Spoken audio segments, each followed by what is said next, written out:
¿Qué hay detrás de Milei? ¿Quién sostiene hoy el poder de Milei? ¿Cómo está conformado hoy el poder del presidente de la Nación? No les voy a dar una respuesta definida, quiero simplemente, porque no la tengo, quiero simplemente arrojar un manojo de reflexiones para que empecemos a construir un rompecabezas, porque Milei hoy es un rey sin corona. Porque su corona para la monarquía que pensaba era esta ley ómnibus. Bueno, esta ley ómnibus ya no está. Esta ley ómnibus no solo que ayer nos enteramos que volvía a foja cero, sino que ahora dicen, señores, esta ley ómnibus no se va a discutir más. Se discutirán aquellos artículos que estaban dentro de la ley, que era lo que se pedía en un principio, y ahí retomarán impulso. Vamos a ver, vamos a reflexionarlo, porque mi preocupación sigue estando en tratar de dilucidar si ante esta derrota de Milei, es el primer golpe fuerte que recibe el gobierno libertario, lo va a constituir en un presidente más autoritario o lo va a conformar en un presidente que entienda que debe hacerse de los actores de la política para en todo caso construir el país que él quiere, que legitimó el voto. Bueno, vamos a preguntárnoslo a ver si podemos encontrar alguna respuesta. Le doy la bienvenida entonces, esto es Sin Lugar para los Débiles. ¿Dónde radica hoy el poder de Javier Milei? Hay algo que sabemos que tiene que ver que hay un primer poder constituido en el voto que tiene un presidente o una presidenta una vez que gana las elecciones. Ahí hay un poder muy concreto que tiene que ver nada más y nada menos que con la legitimidad que te da que la mayor porción de los votantes te hayan elegido. Te hayan elegido a partir de un programa, de un proyecto de gobierno, o como fue en el caso de Javier Milei, un proyecto para destruir todo lo que estaba. Ahí hay una primera instancia en donde quien gobierna entiende que tiene una porción de poder, que no es menor, todo lo contrario, es lo fundante para sostener una democracia, el voto del ciudadano y de la ciudadana.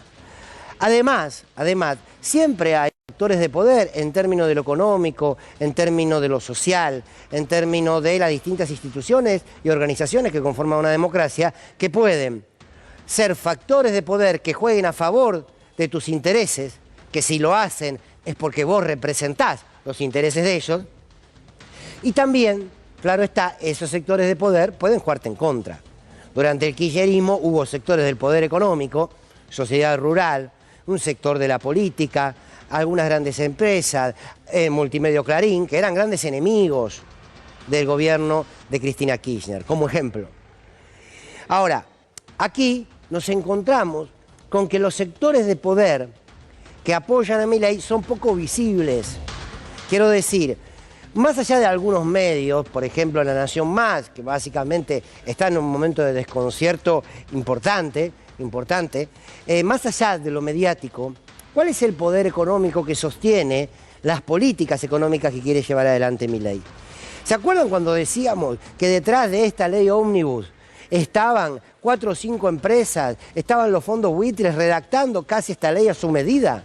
Bueno, ellos estaban ahí, ellos escribieron, ellos la hicieron a su medida. Bueno, se les cayó, ya no está. Milei no le pudo garantizar a ese sector del poder, no le pudo garantizar esta ley.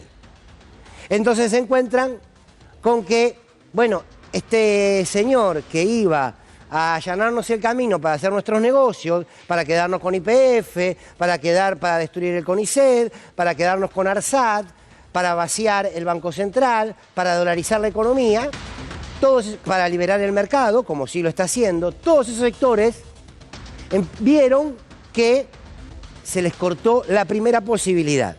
Lo tienen a Caputo, ¿eh? No perdamos de vista a Caputo, al endeudador serial de Caputo, no lo perdamos de vista, porque ya lo dijo, el ajuste va a seguir, no les importa las consecuencias, no le pidamos que tengan sensibilidad social, porque no la han mamado nunca en su vida. Ahora, ¿quién entonces va a sostener a este Milei que es distinto al de ayer? Lo vamos a repasar en el programa y vamos a ver que hay un Milei profundamente agresivo, él y los tuiteros que están en su entorno.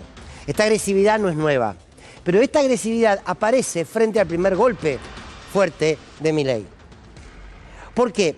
Porque, a ver, repasemos. En la campaña Milei dijo lo que quiso, contra quienes quiso, barbaridades llegó a decir. Se permitió luego decir, no dije lo que dije. Se permitió luego decir que él había prometido una cosa y que en realidad, bueno, la vamos a hacer después. Por ejemplo, la dolarización, bueno, serán unos años. Dijo barbaridades, él y su entorno. Sin embargo, nada le puso un límite. Ganó las elecciones y dijo, si vos podés mentir abiertamente, si vos podés ser un violento, discursivo y gestual permanentemente, y sin embargo tenés la legitimidad de los votos, bueno, estaba engordando en su propia vanidad Milei. Estaba creciéndose de verdad que ese poder mesiánico era cierto. Bien, ahora aparece un Milei distinto, que es el Milei que por primera vez algo le dice no. Por primera vez este gobierno se encuentra con un dique de contención que le dice así no era. No te estábamos diciendo que vos no podías discutir lo que querías discutir. Lo que te estábamos diciendo es que no lo podías hacer encima de las normas democráticas y encima de los representantes del pueblo. Porque quiero decir, los representantes del pueblo, los representantes de la sociedad, son los que ganaron y los que perdieron también. Que lo tenga claro esto el gobierno. Adorni, este chanta con honores, que es vocero presidencial, que tiene ese discurso permanente de ser despectivo con todo aquel que no tenga su mirada de país o de destrucción del país. Digo, entiendan, por favor entiendan, que la democracia se sostiene sobre todo en el respeto en aquellas minorías, en el respeto de aquellos que, por ejemplo, perdieron las elecciones. Entonces, este Milei de aquí en adelante, ¿cómo va a reaccionar? Y es lo que más me preocupa. Por eso elegí poner hoy Milei el rey sin corona. Porque iba a ser uno, el presidente, que decía, señores, ¿vieron? Yo no tenía gobernadores, yo no tenía intendentes, pero metí una ley ómnibus, tengo los votos, voy por todo. Abro un paréntesis. Ojo, que algo de eso está vivo, que es el DNU, que sigue en vigencia. Cierro paréntesis. Ahora bien, ya está, la corona no la tiene. Esa lógica monárquica que él tenía, la condecoraba con esta ley. Ante este golpe, la primera reacción de Milei es ser violento, pero además continuar negando la realidad. Porque él, lejos de ver una derrota, dice, y esto estaba previsto, yo sabía que esto iba a pasar, yo esto lo hice para dejar en evidencia quién es la casta. Y la casta está alrededor de él, ¿cuántas veces lo escucharon? Ya sabemos, es ahí. Ahora bien, ¿va a prescindir del Congreso? ¿De verdad que Milei cree que acá puede venir una lógica del presidente Fujimori en Perú, que terminó mal, de hecho estuvo preso muchísimos años? Porque a la tarde decían no vamos a enviar ningún proyecto de ley al Congreso, después dijeron bueno sí, porque hay un desconcierto, hay una desinformación, hay una falta de capacidad para estar en el lugar en el que están, que insisto, es por ignorancia política, pero además es por soberbia. Entonces, ¿qué le pasa al rey cuando siente que puede perder la corona? Definitivamente, porque se le cayó, se la estaba probando. Se la estaba probando y se veía hermoso y se le cayó. Bien, una reacción puede ser reducir a la mínima expresión todo aquello que se le opone. Y esto es lo que debe preocuparnos. ¿Y cómo se reduce aquello que se le opone? Bueno, hoy lo puso en su tuit, que le va a recortar el 90 y pico % a las provincias, no sé de qué. Vamos a una guerra. Vamos a seguir fortaleciendo la idea de los hombres y mujeres de bien frente al mal. Va a multiplicar la represión. Va a gobernar por decreto. Digo, nos vamos a encontrar con un rey desesperado simplemente por el miedo a perder su corona. Entonces se transformará en el rey loco. ¿Se acuerdan de la serie de Game of Thrones? Que lo va a destruir todo. Porque el poder es mío, porque la bendición celestial es mía, porque las fuerzas del cielo me han elegido, porque en realidad los que se oponen son una casta de ladrones y mugrientos que solo quieren mantener sus privilegios, y porque la gente no la vio y no la entendió. ¡Ojo!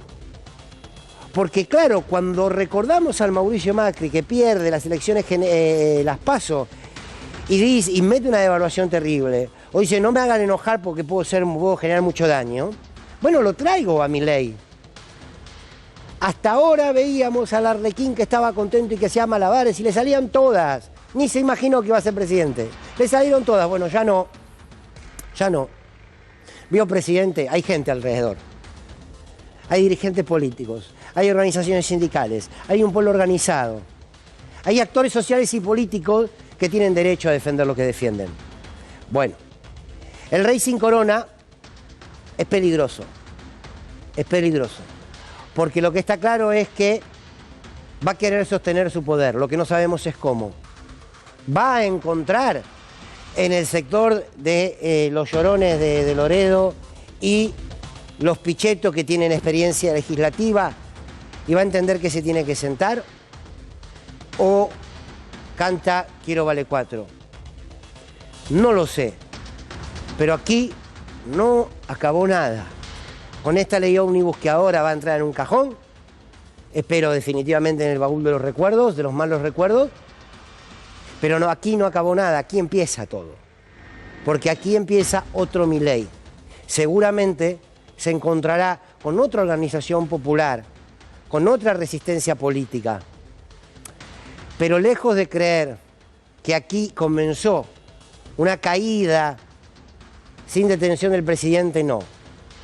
Y tampoco, y cierro con esto, y tampoco creo, si bien lo dije en algún momento y lo sostengo, que hay un Mauricio Macri agazapado y una Victoria Villarroel que no sé bien en qué anda, pero hasta ahí agazapada también. No está agazapado para gobernar, está agazapado para ofrecerle la estructura política que Milei no tiene. Insisto, a no relajarse, porque los mesiánicos creen que la finalidad de su vida es cumplir con su misión. Bueno, si la misión de Milei tiene que ver con llevarse puesto todo aquello que no se condice con lo que él quiere, la democracia sigue en peligro. Vamos a esperar, pero también vamos a hacer.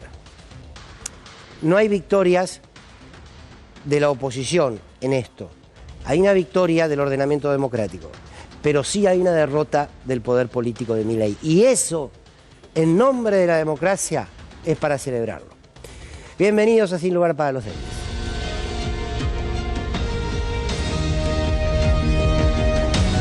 Ayer, en la sesión de la Cámara de Diputados,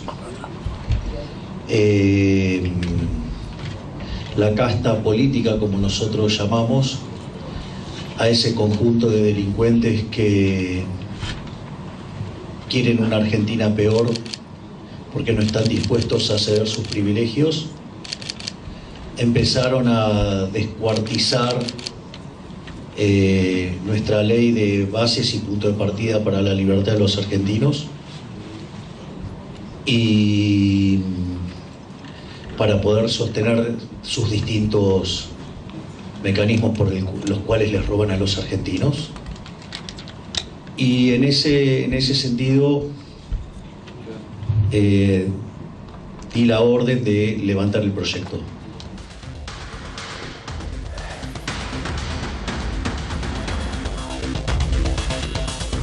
Bueno, era todo o nada, ¿no? La cuestión, se jugó todo y por ahora se está quedando con nada. Buenas noches, queridos compañeros y compañeras. ¿Cómo andan? Todo bien.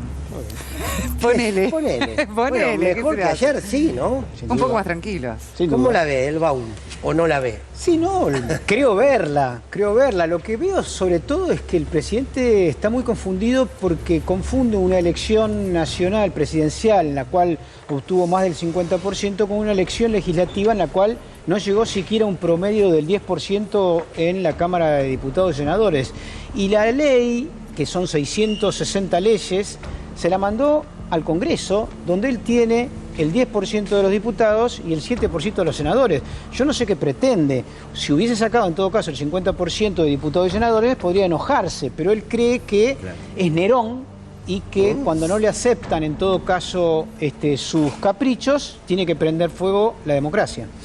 Mariano. ¿Qué tal? Buenas noches. Retomo un poco un concepto que habíamos charlado ayer, que me parece que no se altera, sino que en todo caso se profundiza esa tendencia. Decíamos que para quienes veíamos muy lesivo el resultado favorable para el gobierno en el tratamiento de la ley ómnibus, Por supuesto, es un alivio lo que sucedió ayer en el Congreso, es un baño de realidad, un baño de república y de política en el más amplio de los sentidos para Javier Milei.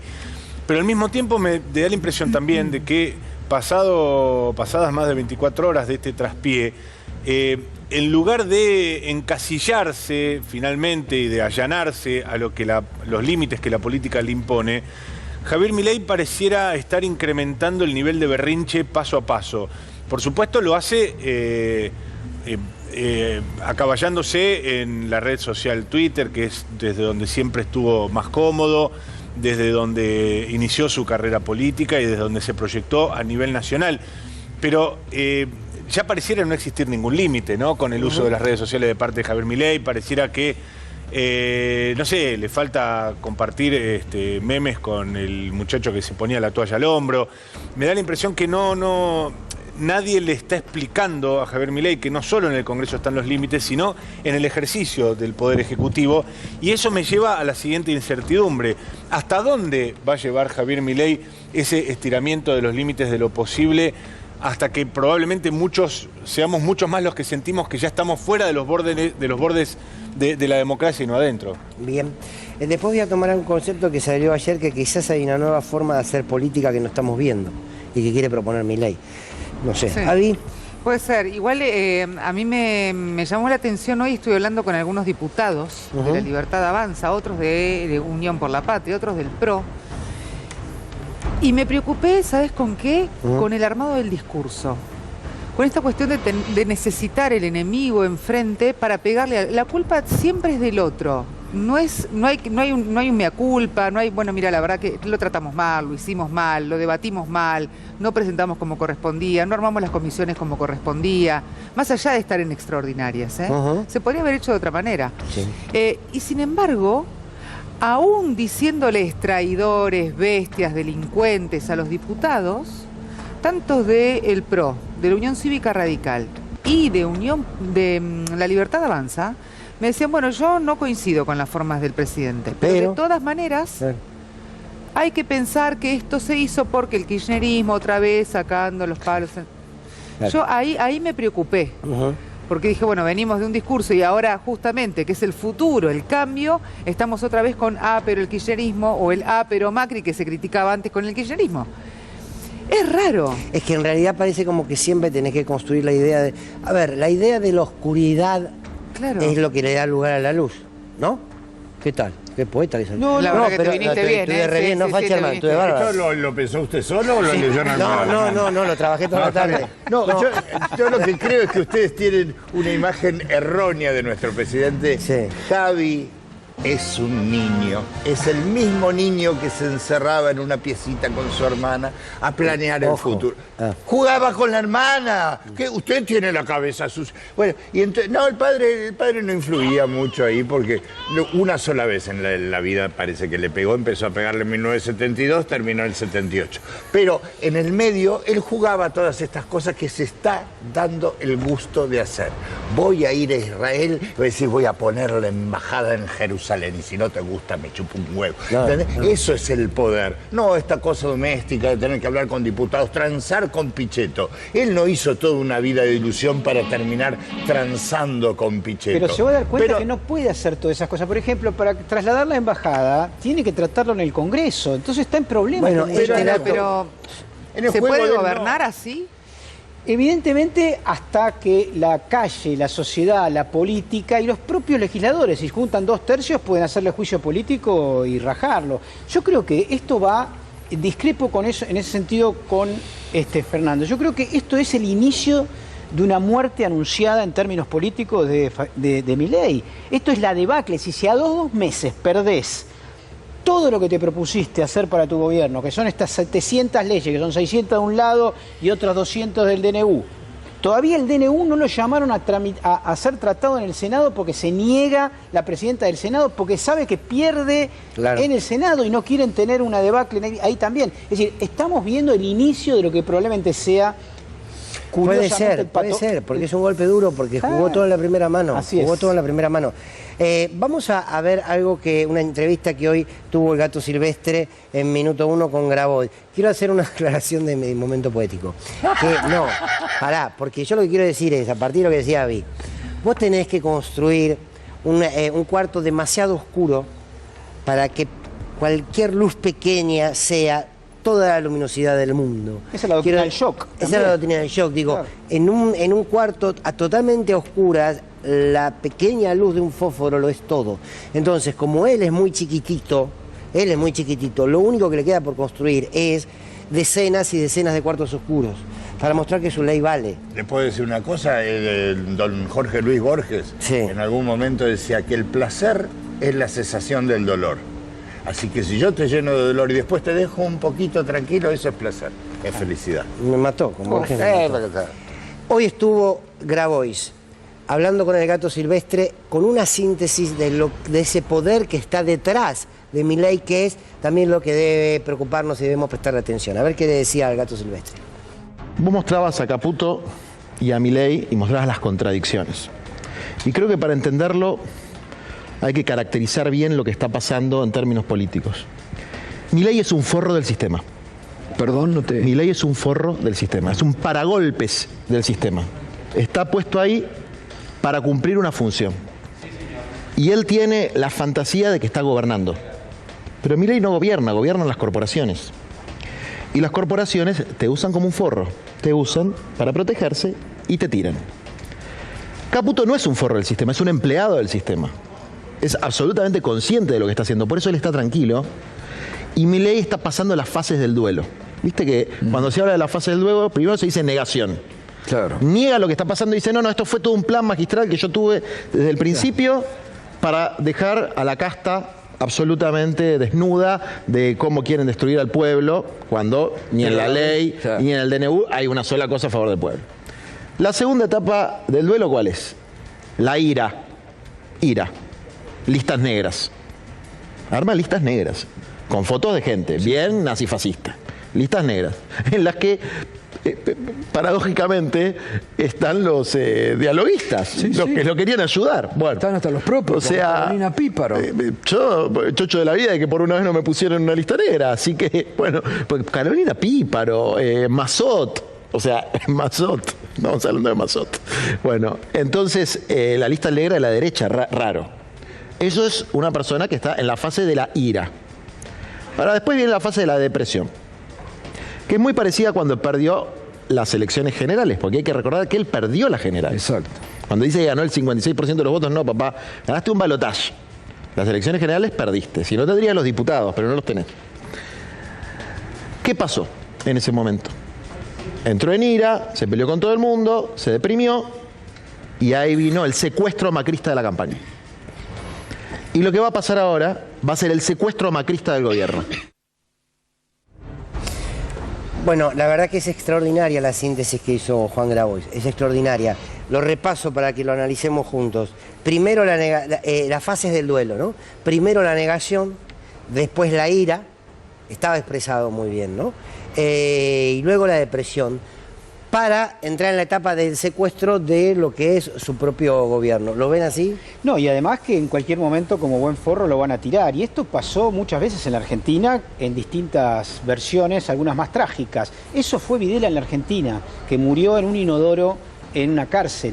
Fue el forro de las oligarquías de este país que lo mandaron al frente para asesinar 30.000 compañeros y compañeras para establecer un proyecto político similar al de Milei que pretende hacer en democracia. Es decir, no hay mucha diferencia. Son los sujetos que lo mandan a hacer el fronting de las grandes corporaciones que quieren de alguna manera, que odian al Estado cuando el Estado se comporta Bien, como estoy de acuerdo. un distribuidor social. Le sumo una pregunta, que es, yo estoy muy de acuerdo con lo que estás planteando. Bueno, ese poder que estaba detrás de Milei, que le redactó parte de esta ley a Sturzenegger, ahora que vio que políticamente hace agua a los libertarios, ¿cómo se para frente a lo que sigue? Bueno, para mí tiene dos caminos. O empieza a hacer acuerdos, porque si no se le cae el gobierno, como decía recién Jorge.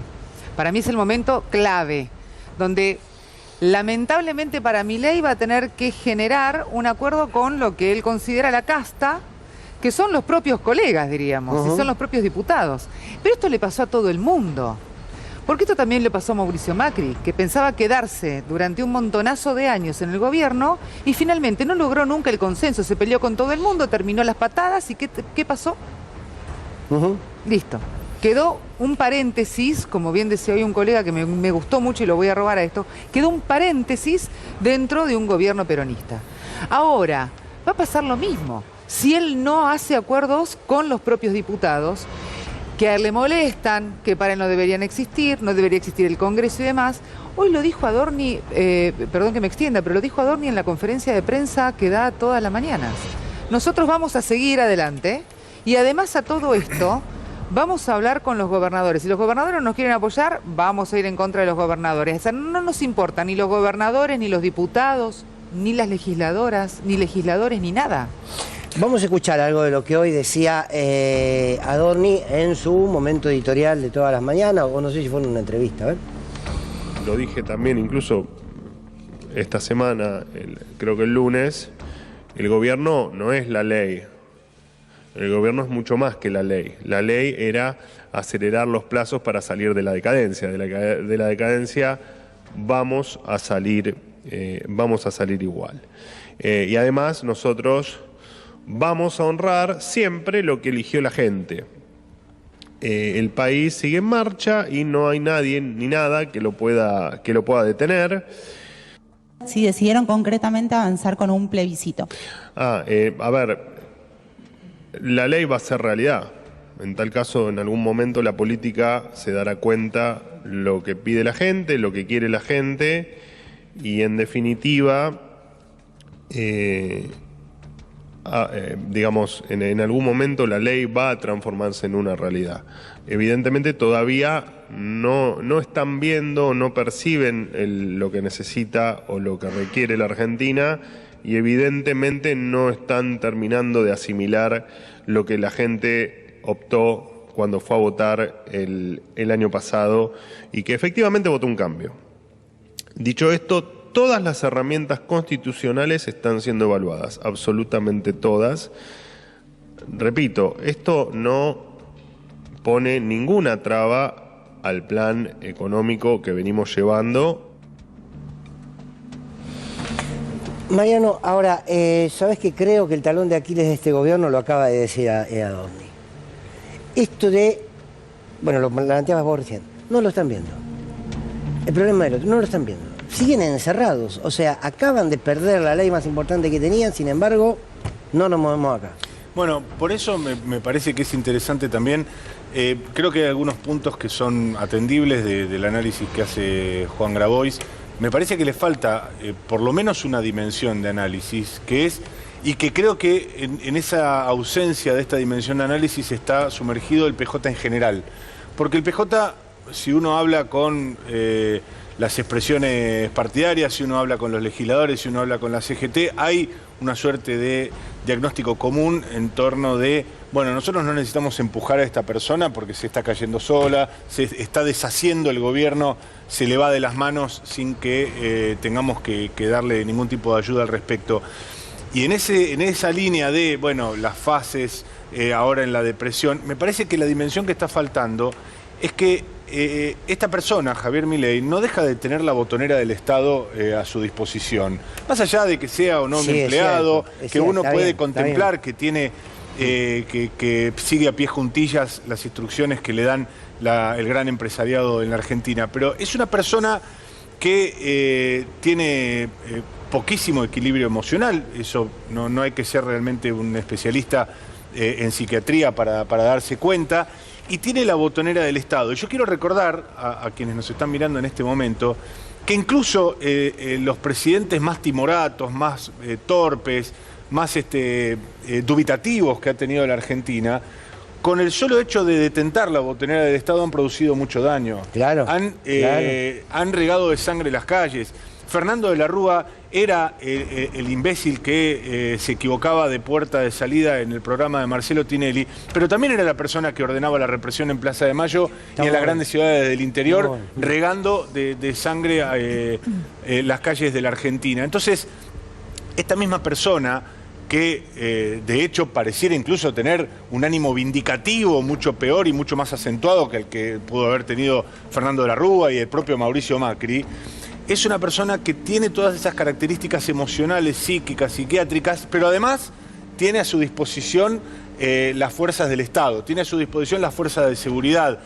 Y me parece que las fuerzas políticas en este momento no están reparando lo suficiente en algo que más temprano que tarde, y lamentablemente lo digo, me gustaría no tener que hacer este tipo de advertencias, nos puede costar muchas vidas a los argentinos. Bueno, o sea, no le estamos viendo. Sí, yo quiero recordar, tomando un poco lo que decía acá mi colega, que el responsable de seguridad de la represión del 2001, Enrique Matov, terminó preso. Terminó preso, condenado a 6 años de prisión, creo que cumplió 4, y es lo que les espera, obviamente, a todos aquellos que... Pero ninguno de los responsables políticos, Jorge. No, es verdad. Claro. De la Rúa no. De la Rúa y todo el gabinete político que pusieron la firma sobre el estado de sitio, el estado de excepción y demás, ninguno de ellos purgó con cárcel lo que fue un asesinato en masa de Argentina. Y lo tenés a Lombardi formando parte de este gobierno a las sombras y Patricia Bullrich. Digo, ahora, en esto de la botonera del Estado, tiene la botonera para el poder de daño. En todo sentido. Lo está haciendo, ¿no? Lo está haciendo. Sí, podría tenerla también en la botonera de la capacidad de alivio, pero tiene un Ministerio de Capital Humano que ha decidido no movilizar nada de su presupuesto, a no ser para algunos amigos, iglesias evangélicas, Abel Albino, el que creía que el SIDA no pasaba podía pasar la porcelana, etcétera, etcétera. Pero digo, podría disponer de esa botonera, pero ha elegido que esté en desuso ese dispositivo y solamente poner en ejecución, o al menos en plano de amenaza, todavía no lo ha puesto en ejecución concretamente, pero sí el poder represivo del Estado. Bueno, vamos a ver un momento tierno de esta tarde, un momento que nos... porque es muy emocional, pobrecito. Un momento que nos conmovió a todos, que me parece que vale la pena detenerse. Camilo de Loredo. Yo le digo Camilo, ¿sabes por qué le digo Camilo? Ahora te lo cuento. ¿Vamos bien? Claro. Dale, ahí va. De Loredo en un momento conmovedor. La negociación después de los insultos y demás, del escrache, si se quiere, vía redes sociales, ¿hay una forma de volver después de eso? Es muy difícil, digamos, que se generen los consensos y las reformas necesitan diálogo, una suerte de confianza, eso se rompe. Pero la verdad que tiene la suerte de tener actores que no queremos gobernar, pero que tenemos sentido de responsabilidad y que pase lo que pase, vamos a poner eso por encima de cualquier otra cosa. Por ahí me siento un ingenuo. Es cierto que su bloque pretendía porque votar la verdad...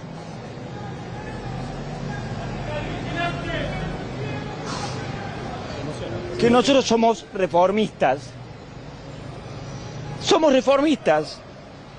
Entonces, ¿eso qué significa? Que las reformas se suceden cuando uno los va construyendo. Y había una gran oportunidad de hacer reformas para la Argentina. Pero vienen los fundamentalismos de siempre que nos hunden como país y empieza todo de cero. ¿Por qué se quiebra? Lo veo. Emoción, bronca, impotencia. Todo eso. Perdón, chicos. Todo eso.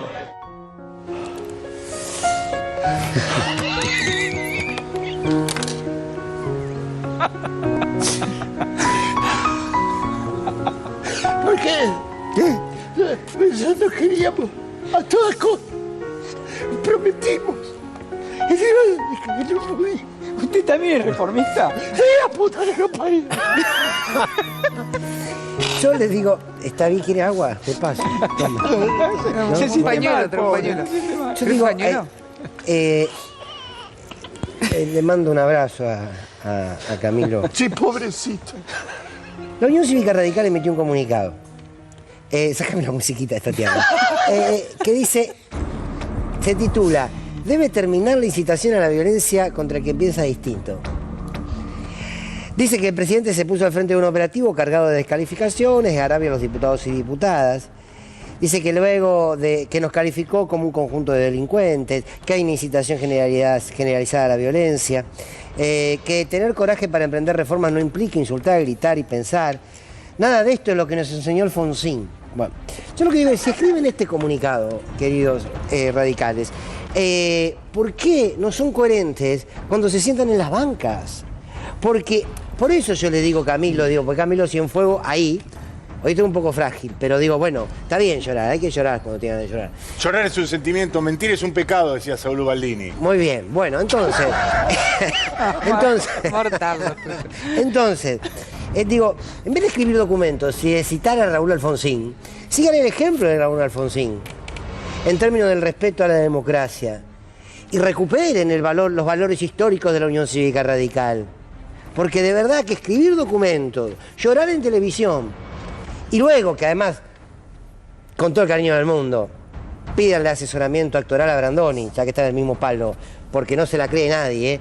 Ahora digo, de verdad, entren en las bancas, siéntense y por favor, sean coherentes con lo que expresan en sus documentos, con lo que expresan en sus lágrimas o lo que expresan frente a los medios de comunicación. Bueno, vos sabés esa frase de Ubaldini, ¿por qué surge? ¿En respuesta a quién? ¿A quién? Alfonsín. A Raúl Alfonsín, que le dijo mantequita y llorón. Sí. Sí, yo sabés lo que quiero recuperar de esto, que es lo siguiente, digamos. Acá hay una situación de degradación política, ¿no? Es decir, hay un problema de representación, venimos de un problema de representación, por lo cual aparece un outsider, un personaje nacido en las redes sociales, panelista como nosotros, etcétera, etcétera. Bueno, irrumpe, cual Trump en algún lugar, cual Bolsonaro, cual Meloni, etcétera, irrumpe y rompe de alguna manera una estructura política en la Argentina que duró 60, 70 años, en donde el radicalismo, efectivamente, y el peronismo tuvieron unos roles centrales de la política. Esto es una ruptura de eso, pero no una ruptura que implique el principio básico de la política, que es coerción y consenso. Es decir, la política, que son dos cosas, es pelearse y consensuar. Pero igualmente todo está englobado en el diálogo. Exactamente. Siempre es una pelea de debate político, el debate político confrontativo, pero también el consenso. Ahora, Milei no sabe una de las cosas, que es el consenso. Ni Milei ni tampoco parte grande del gabinete y las que él ha elegido, diríamos, como que están al lado. Porque hoy también escuchamos, y no dejemos de hablar de Patricia Bullrich amenazando que como Santa Fe había protegido sus intereses provinciales, bueno, entonces nosotros le vamos a sacar, yo puedo sacar la Gendarmería de Rosario. Yo, perdón, terrible, voy a hacer una pregunta como de Loredo, ingenua. Pero no te pongas a llorar. No voy a poner a llorar, no, claramente que no. Y no puedo tampoco, como es fácilmente, ponerme a llorar. Pero, ¿y la gente? Claro. ¿Qué gente? ¿Cómo que gente? ¿De qué estás hablando? ¿Y no hay gente que vive en Rosario? ¿Y qué importa? Ah, ¿no? No. Ah, yo pensé que sí. Importa yo cuando pensé estamos que en campaña. para la gente. Para estas amenazas de Bullrich son preocupantes porque hablan un poco de lo que viene. Ahora, yo pregunto, para construir un consenso, no debes, lo mismo, para sentarte en una mesa de diálogo, no debes partir de la profunda convicción de que el otro con el que querés consensuar es un par. Sí, claro. Y sobre todo, digo, yo quiero consensuar con vos un tema determinado del programa. Bueno, te tengo que considerar un par, si vos un consideras que colega sos superior moralmente a mí y estéticamente, no podemos. Como lo dijo, claro. Pero, es que es ahí el problema. Pero volvemos al punto de arranque de este gobierno. No es un gobierno construido desde la política, es un gobierno construido por personas más acostumbradas a los juegos de rol, los players. Sí, a crear mundos de fantasía donde existen los poderes plenipotenciarios sin los contrapesos del Estado, esta idea de Liberlandia, creo que se llamaba, cuando se disfrazaba de una suerte de superhéroe. Entonces, es difícil explicarle a una persona que se formateó y que fue electa presidente con esa impronta, es decir, siente probablemente que la población en un 56% le dio la confianza para que ejerciera la primera magistratura cual cosplayer. Bueno, es difícil hacerle creer que de repente tiene que asumir un rol republicano, de repente tiene que darse cuenta que existen contrapesos, de repente tiene que saber que existe un Congreso, un Poder Judicial, que existe la forma de negociación donde vos entregás algo y te llevas algo a cambio. Todo eso en el mundo de fantasía de las personas, de los tiktokers, de aquellos que nunca salieron de ese entorno y que de alguna manera crearon una economía paralela, también hay que decirlo. Es decir, son nuevas formas. Vos recién decías, bueno, habrá que empezar a estudiar nuevas formas de hacer política, porque básicamente están totalmente afuera del mundo de la política. Son personas que han crecido incluso en el mundo empresario dentro de pequeños laboratorios. Recordemos que los indicábamos claramente. Javier Milei es un econometrista que miraba de qué modo sacar y poner dentro de un presupuesto sin probablemente tener contacto humano alguno. Entonces, para ese tipo de ejercicio previo que le dio un gran resultado, hay un gran problema también de la democracia argentina, que es que los partidos, las agrupaciones políticas, las coaliciones, se enamoran de los formatos que los llevaron al gobierno y asimilan que esos mismos formatos son los que deben poner en ejecución cuando gestionan. Claro. Y la verdad que son dos dimensiones totalmente distintas. Bien, hoy tuve la posibilidad en Radio 10 de charlar con D'Alessandro, con el diputado D'Alessandro de La Libertad Avanza, sobre qué va a pasar con la ley ómnibus. De hecho, nos dijo esta tarde al aire que seguramente esta ley ómnibus ya no se iba a discutir más. Se discutirá otra cosa, pero ya queda de alguna manera enterrada. A ver, recordemos qué decía D'Alessandro. También recibimos noticias de que no piensan desde el Ejecutivo enviar ninguna ley durante el corriente año, por lo cual entiendo que esta ley ómnibus, esto es una cuestión personal de lo que entiendo, que va a ser retirada por el Ejecutivo. Bien, la retiraron. Después, más tarde, se agrega esto que, bueno, si no salía tal cual la habían pensado, dice Milei, preferí sacarla, ¿no? Recordemos que está todavía carpeteada el DNU. Ahí hay que ir el proceso del DNU es así. Tenía que haberse configurado una comisión bicameral que no la formaron a propósito, porque eso lo tiene que dar la orden los presidentes respectivos de las dos cámaras, no lo hicieron. Pero la Constitución dice que en el caso de no estar formada, tiene que tratarlo el Pleno del Senado y de la Cámara de Diputados. La presidenta del Senado se niega sistemáticamente a convocar una reunión del Senado para el tratamiento del DNU porque sabe que pierden y sería un golpe enorme y tendría que volver atrás el DNU. Pero ¿sabés qué está haciendo Victoria Villarruel? Hoy lo estuve investigando. Se está reuniendo con distintos embajadores. De hecho, tuvieron una reunión con la embajadora de España para traer inversiones. Y yo hablaba hoy con una senadora de la Unión Cívica Radical y le preguntaba, ¿pero se reunieron para qué?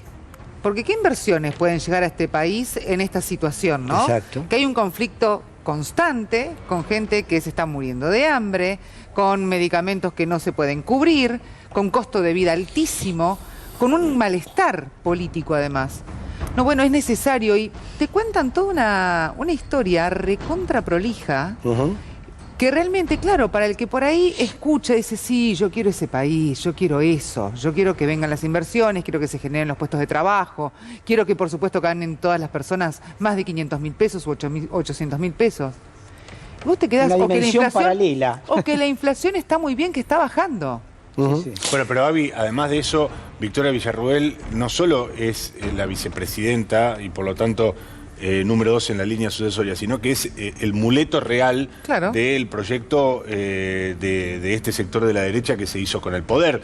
Es decir, de hecho vos fijate que no pierde oportunidad Victoria Villarruel para mostrar algo que pareciera alocado pensarlo de ella, pero en este gobierno ya no es nada alocado, que ella se presenta como una suerte de faceta racional de la Libertad Avanza. Sí, claro. Facheta racional. Y suena así, ¿eh? Es decir, en la comparación con Javier Milei yendo a golpearse la cabeza contra el muro de los lamentos y demás, suena una respuesta cívica, mirá la palabra que uso para Victoria Villarroel, pero que se entienda. Y me parece que está construyendo desde ese punto de vista. Creo que hay una construcción sistemática de decir, che, miren que si este se cae, acá estoy yo. Claro. Yo recién le hacía referencia a Fernando de la postura. Si uno ve la imagen de Javier Milei, que la tenemos acá al costado en la pantalla, si uno lo ve sentado, vos ves la imagen, una cosa es lo que habla y otra cosa también habla el cuerpo. El cuerpo, claro. El cuerpo habla muchísimo más de lo que tal vez... Sí. Viste que está como en cámara lenta. Como contenido. Como que eso mismo. En el marco de un potencial ataque de psicosis. Nadie tiene la discursividad que tiene la Bullrich, ¿verdad? No es fácil. No, claro, sí, no te entiendo. Sí. Hay una imagen, sí, en lo gestual que también habla. Vamos a ir a un corte. Hoy seguimos hasta las 12:30, ¿eh? Otra vez. Porque tenemos mucho. Ayer se acuerdan que mencionábamos el tema de que el gobierno cortó la asistencia desde la Secretaría de Niñez, Adolescencia y Familia, cortó la asistencia para pacientes con enfermedades crónicas, con cáncer. Bestial esto. Estuvo Abigail investigando sobre este tema, hablando con los responsables. A la vuelta se los contamos. Y también vamos a estar hablando a la vuelta de que esto de que quiere poner la embajada argentina en Jerusalén tiene un detalle en el medio que se lo va a cortar Jorge Elban. Bueno, una tanda y estamos de vuelta.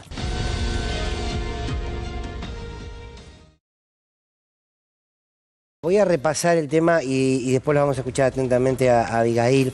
Ayer lo decíamos, el Ministerio de Capital Humano, a través de la Secretaría de Niñez, Adolescencia y Familia, que conduce Pablo de la Torre, decidió suspender las acciones de la Dirección de Asistencia Directa por Situaciones Especiales, DATSE, así se pronuncia.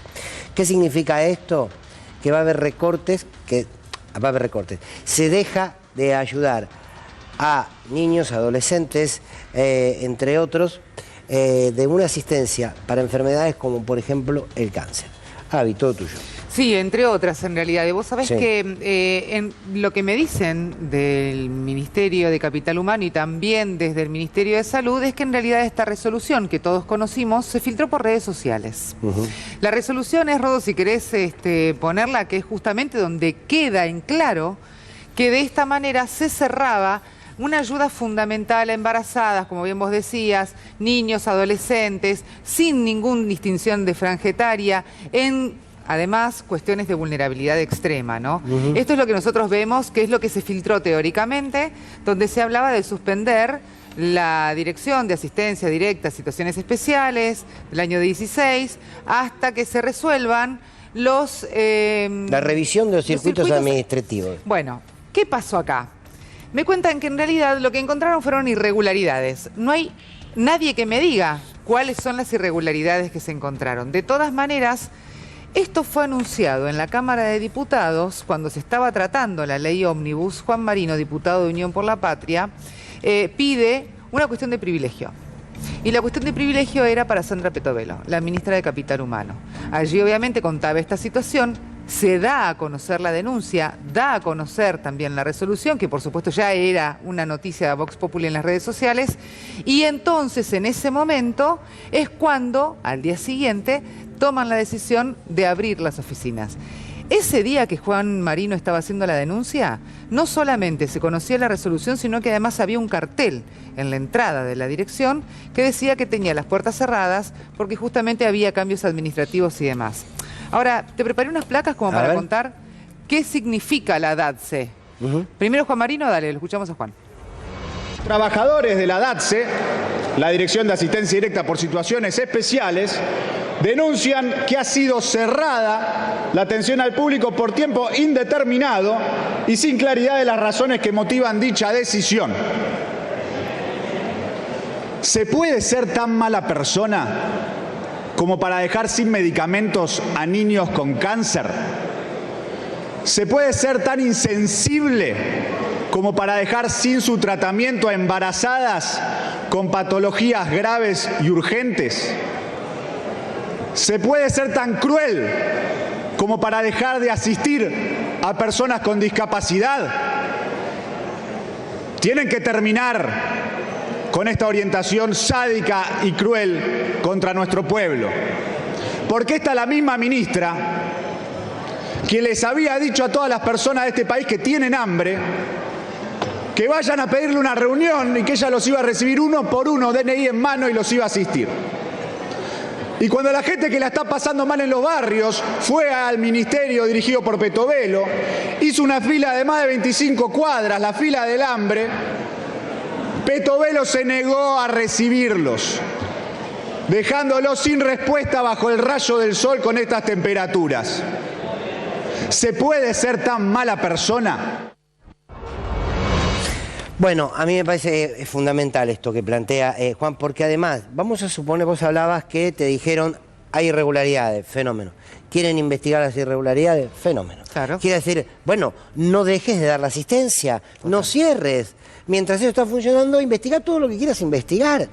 Pero hay una instancia de lo humano que vos no podés decirle, che, tratamiento, porque además tengo entendido, Avi, que esta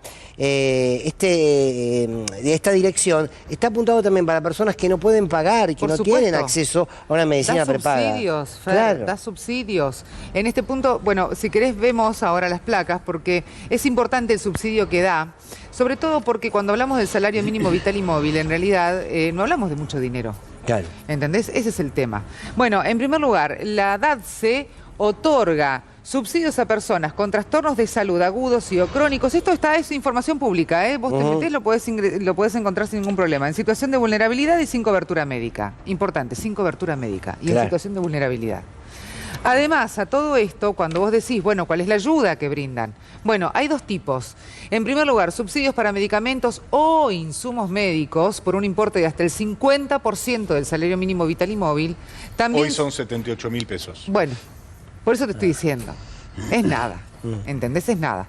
Subsidios de ayudas de alto costo destinadas a la adquisición de medicamentos o insumos médicos por un importe superior al 50%. Entonces ahí dije, bueno, ¿qué es el alto costo? ¿Qué llamamos de alto costo? ¿Qué llamamos medicamentos? Bueno, justamente son tratamientos para enfermedades crónicas o poco frecuentes que son catastróficas para el bolsillo. Muchas familias ni siquiera pueden afrontarlo. Ni siquiera lo pueden afrontar con todo lo que ganan. Ahora, perdóname, me decís que vamos a... porque dicen que están evaluando el sistema administrativo porque hay irregularidades. Bien, háganlo, investiguen todo lo que quieran. Ahora digo, la reducción de esto, ¿qué ahorro le genera? Que además no deberías, ¿no? Buscar el ahorro. No. Pero ¿cuánto en recursos? Entonces digo, me parece que lo que plantea Juan Marino es cierto. Hay como cierto sadismo en todo esto. Fer, eso, perdón la interrupción, eso tuvo una etapa en la Argentina que era el falso honestismo, cuando había funcionarios, y de hecho hizo una carrera política de ello, Graciela Ocaña, que estando al frente del Ministerio de Salud y del gobierno peronista, cuando alegando que había sospechas de supuesta corrupción, malversación de fondos, que después no terminaban siendo mostradas en causas judiciales y demás, pero asumamos que tenía un buen propósito eso. Se dieron de baja en la Argentina planes de prevención para el dengue y para la gripe A en ese año donde secuencialmente se dieron las dos epidemias en Argentina, y esa baja de los planes de prevención... Y que ella fue, y que Ocaña fue a visitar a las regiones que estaban... Digo, en función de esa baja de prevenciones, a los argentinos nos costaron muchas vidas. Bueno, esa era una forma en aquel momento de el mal llamado honestismo. Hoy, ese mismo argumento que es, no, nosotros no podemos ver qué sucede con las partidas, lleva por un lado a lo que está sucediendo con la DATSE, y por otro lado también está en lo que sucede con los planes sociales permanentemente. Es decir, a instancias de masajear el sentido común diciendo que seguramente hay muchísimos planes sociales mal otorgados, la verdad que es ínfimo lo que se ha encontrado hasta ahora desde este gobierno en materia de supuestas irregularidades como para justificar que eso, por ejemplo, no se le dé un aumento a tono con la inflación. Claro. Vos estás condenando a personas que tenían hambre a directamente pasar a una situación de riesgo de vida. Pero en este caso, me parece hasta aún superior el nivel de lo que estamos hablando. Porque acá es la vida. Bueno, déjame... Acá es la vida o tener una mejor calidad, ni siquiera es, porque son enfermedades además muchas incurables. Hay muchos chicos que nacen con problemas desde la panza de la mamá. Por ende, lo que están haciendo solamente los papás es tratar de que tengan una mejor calidad de vida. Me acaba de llegar un mensaje de una persona muy conocida, de Eduardo, que me dice que tiene una familiar muy cercana de su vínculo familiar más pequeño, que tiene una enfermedad oncológica y que la DATSE venía dándole la medicación. Que ¿saben cuánto vale la medicación que toma este familiar que tiene esta enfermedad? $10.000 cada uno. $10.000. Bien. Sin esto del DATSE, que lo cerraron porque quieren ver si hay alguna irregularidad. No importa si en el medio hay estas historias de vida, lo cerraron por las dudas. Y digo que Pablo de la Torre no termina dando la cara, sería bueno que se haga explicar. Digo que es el secretario de Niñez y Adolescencia. Y esto significa $10.000 sale un tratamiento. Y se lo estaba brindando el DATSE. Eso, Fer, eso, perdóname que te agregue, eso es lo que distinguió históricamente a la Argentina de otras sociedades. Eso es lo que hace mejores a los argentinos respecto de los estadounidenses. Claro, por ejemplo. La Argentina es, en muchos aspectos, ha sido históricamente un país mejor que muchísimos otros países de la región, e incluso del primer mundo, porque, por ejemplo, se intentaba, por lo menos desde el postulado, por lo menos desde la programación de algunas cuestiones, evitar que aquellas personas que no tenían forma de acceder, de dar la mínima cobertura de salud a las personas que sufrían determinadas enfermedades, que pudieran tener esa cobertura. Y eso en Estados Unidos no sucede. Javier Milei no quiere que nos parezcamos a Estados Unidos respecto de sus potencialidades, no quiere que nos parezcamos en Hollywood, no quiere que nos parezcamos en su poderío nuclear. Javier Milei quiere que nos parezcamos a Estados Unidos en lo más rastrero que tiene Estados Unidos, en el abandono al débil. Vos sabés que lo que me dicen, perdón Jorge, que desde el Ministerio de Salud fui obviamente a pedir información. Bueno, la placa siguiente hablaba justamente que son niños, embarazadas, las personas que acceden a estos subsidios, que además hoy se encuentra, y acá es importante esto destacarlo, hay dos informaciones. Los trabajadores de la DATSE hablan que los caminos administrativos están completamente cortados. Esto significa que vos no podés solicitar el subsidio ni tampoco te pueden dar la solución al problema. Desde Capital Humano dicen que en realidad esto es una simple investigación administrativa que no modifica a los beneficiarios. Esto es lo que me contestaron desde allá. Desde el Ministerio de Salud, de hecho, me pasaron un montón de inversiones que se está haciendo en materia de salud, de vacunas, compras y demás. Pero la realidad es que cuando vos hablás con la gente, con los beneficiarios, todos contestan lo que te dice tu amigo. Nosotros todavía no tenemos la respuesta, no tenemos la solución. Estamos intentando que cada familiar que tenemos y que goza, no me gusta esta palabra, pero ponele, que goza del subsidio, hoy no lo puede tener. ¿Atilio? A mí me parece que esto tiene una simbología espartana, digamos. En Esparta, cuando nacía algún niño con deformación, se lo tiraba por el precipicio. Este programa se llama Sin Lugar para los Débiles, y este gobierno también se llama Sin Lugar para los Débiles.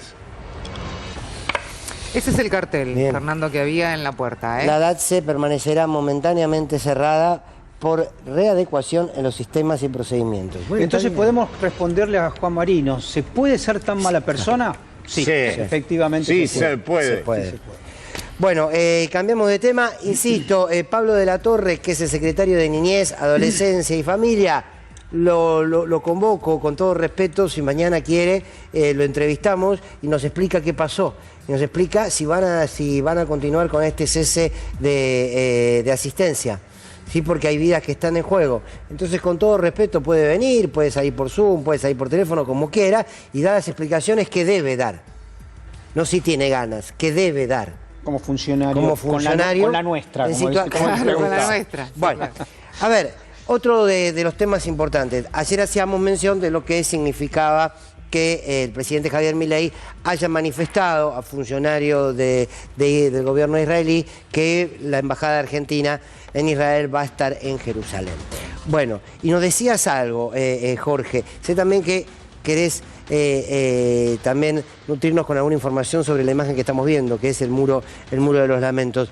¿Puede, por decisión del presidente, poner la embajada en Jerusalén? Tiene que ser tramitado por el Senado, tiene que tener acuerdo del Congreso, como el nombramiento de un diplomático, cosa que efectivamente parece que Milei desconoce, como desconocía también Franco el hecho de que volvía de nuevo a comisión todo. Es decir, hay pocos países en el mundo que tienen la embajada en Jerusalén, que son Estados Unidos, Guatemala, cuyo presidente recién asumido dijo que lo va a volver a Tel Aviv, Guinea y un país que no reconoce a nadie, que es Kosovo. Argentina quiere sumarse a esa realidad en el marco de un conflicto gravísimo, cuando las Naciones Unidas en 1967 dijeron que Jerusalén debe ser administrada por las Naciones Unidas como centro de las tres grandes religiones monoteístas del mundo, el judaísmo, el islam y el cristianismo. Sin embargo, Milei hace lo mismo que hizo un mes y medio atrás cuando nos mete en un conflicto internacional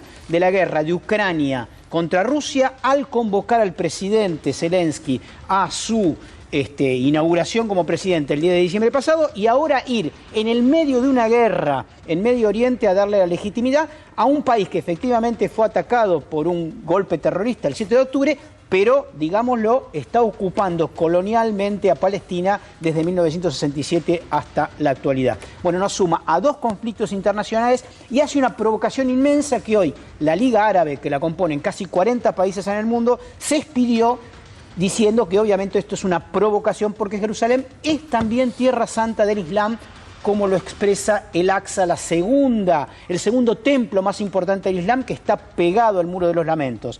Probablemente Milei no lo sepa, pero el Muro de los Lamentos es el muro oriental de lo que era el templo de Jerusalén, que fue quemado por los romanos en el año 73 después de Cristo. Bueno, en ese templo Jesús entró y echó con un látigo a los mercaderes de ese templo, que luego fue destruido. Es lamentable que un mercader como Milei vaya a un templo a llorar en el muro, siendo alguien que mercantiliza la vida permanentemente. Carlos Bianco se expresó sobre este tema, lo hizo en Twitter, en la red X, ¿no? A ver, esto dijo Carlos Bianco: la embajada argentina ante Israel es de las pocas que se establecieron por ley 14.025 del 31 de mayo de 1951. Durante el peronismo, ¿eh? Bien, su artículo 2 establece que se crea la legación con sede en Tel Aviv. Si la quieren relocalizar en Jerusalén, tienen que pasar por el Congreso. Mala semana para hacer Milei. Bueno, es muy atinado lo que dice Carlos Bianco, porque se conoce poco, bueno, vos lo estabas contando, Jorge, pero bueno, otra vez volver para el Congreso, pero aparte, con una discusión que nadie quiere dar en la Argentina. De verdad que en la Argentina alguien quiere dar la discusión si la embajada argentina de Israel debe estar en Jerusalén con los conflictos que se vivieron históricamente en ese territorio. Israel, Ucrania, Estados Unidos y el Reino Unido son los 4 países que permanentemente votan contra la Argentina en relación a las Islas Malvinas. Le estamos dando el apoyo a los únicos países que están contra la Argentina en un artículo de la Constitución Nacional, que es el que obliga a que la política exterior tenga que reivindicar las Malvinas. Va a darle el apoyo justamente, hizo 2 viajes a Estados Unidos y a Israel, 2 de los países que están contra la Argentina en su reivindicación por las Islas Malvinas. ¿Les puedo hacer una pregunta? A ver si entre todos me la aclaran. Pero estas definiciones o estos deseos, si se quiere, del presidente Javier Milei, habla de la inmadurez política, habla de querer quedar bien con todo el mundo que a uno le interesa. ¿De qué habla? Para mí habla de una lógica de un ser ensimismado. Milei expresa, a ver, si bien Milei miente en la campaña, cuando dice yo voy en contra de la casta y después nos dimos cuenta que se rodea de la casta y que ataca al pueblo argentino, hay una lógica de cierta inmadurez, cierta honestidad propia de la inmadurez que no puede reconocer algunos límites, ¿no? El tipo llega ahí y él quiere llorar ante el muro de lamento, no sé por qué llora, pero bueno. No sé por qué llora. Pero está bien, debe tener su motivo, qué sé yo. Ahora, él cree casi sin ningún conocimiento de la gravedad y del peso de sus palabras. Es un inconsciente en el fondo de muchas cosas, Milei. Es un cruzado mesiánico del anarcocapitalismo que expresa... eso en términos eso, políticos, sí, tenés razón. Ahora que se propone llevarlo adelante con la mayor de las purezas posibles. Sí. O pero con la absoluta pureza. Pero, porque es un niño. Hay una parte, que es preocupante porque es eso, claro. Sí. ¿No sabés que te están metiendo en un conflicto cuando expresás lo que expresás?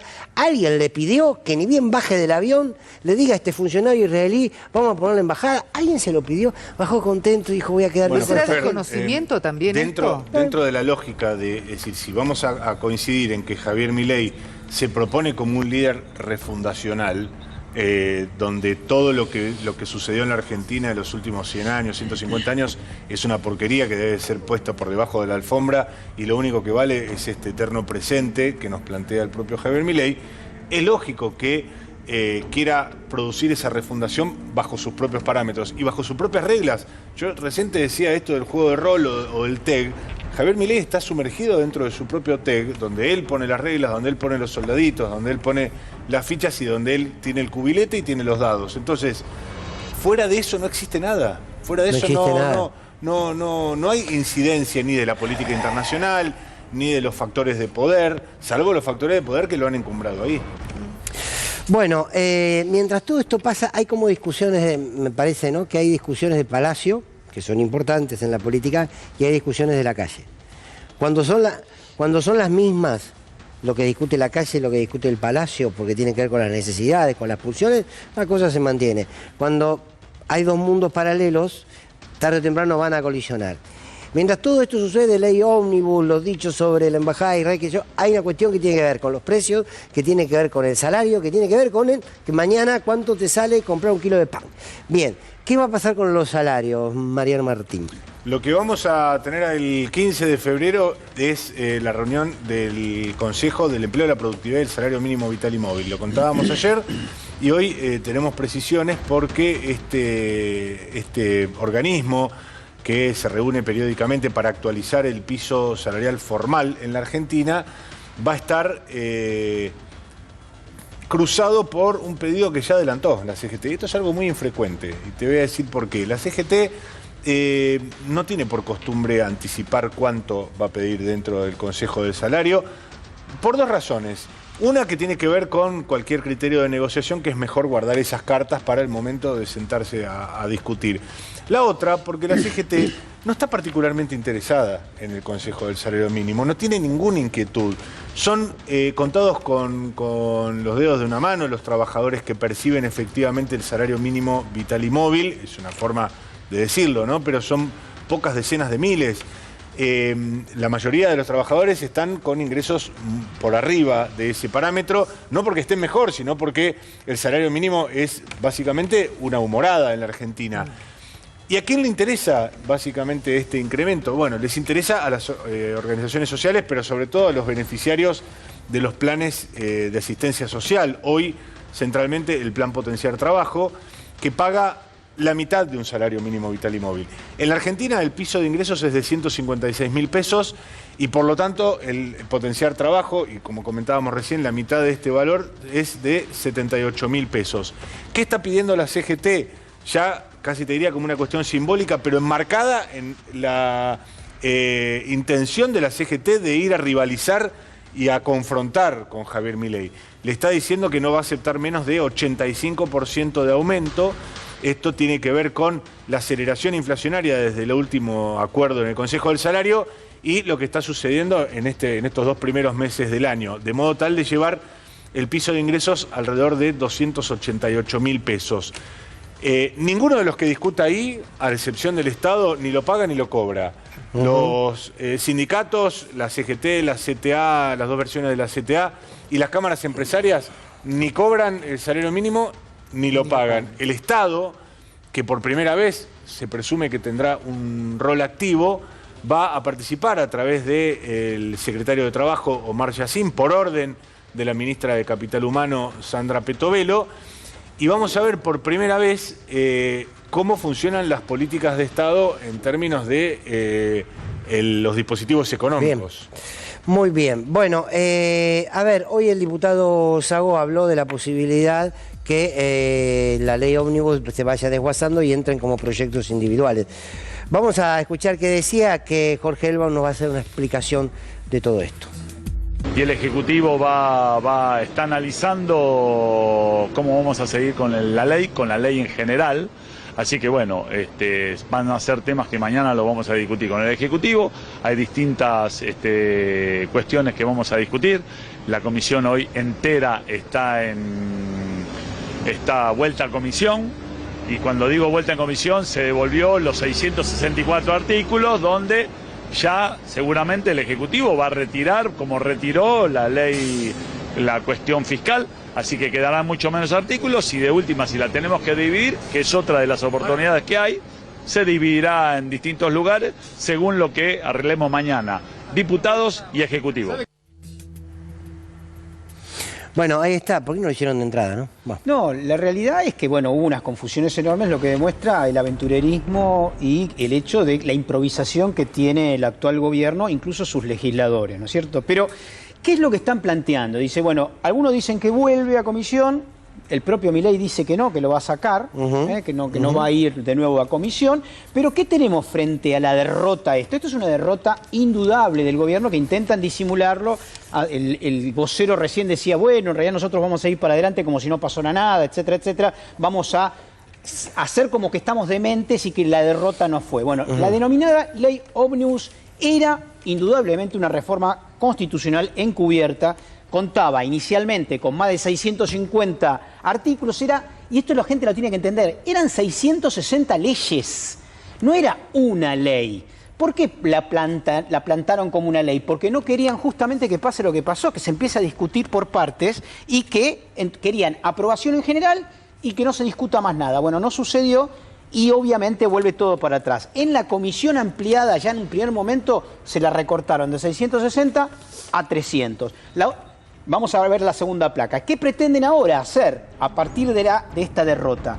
Obviamente las facultades delegadas eran un elemento clave que volvió para atrás, ¿no es cierto? Volvieron atrás las privatizaciones, la venta del Fondo de Garantía de Sustentabilidad. Esto es clave. Son 75.000 millones de dólares que tiene el Fondo de Garantía de Sustentabilidad disponible. ¿Para qué? Para que los jubilados puedan seguir cobrando. Si eso lo venden como pretende el gobierno, existe la posibilidad muy cierta que los jubilados no tengan cómo cobrar a futuro sus jubilaciones. Bueno, no voy a leer todo, pretendía todo esto y ahora, como no pueden llegar a lograr esta situación, lo que dicen es que pueden llamar a una consulta popular, así se llama en el artículo 40 de la Constitución Nacional. Ahora, ¿qué características tiene esa consulta? Y esto es lo interesante. Solamente puede ser llamada por el Congreso, por las dos cámaras, aprobada por las dos cámaras, para que su resultado se convierta inmediatamente en ley.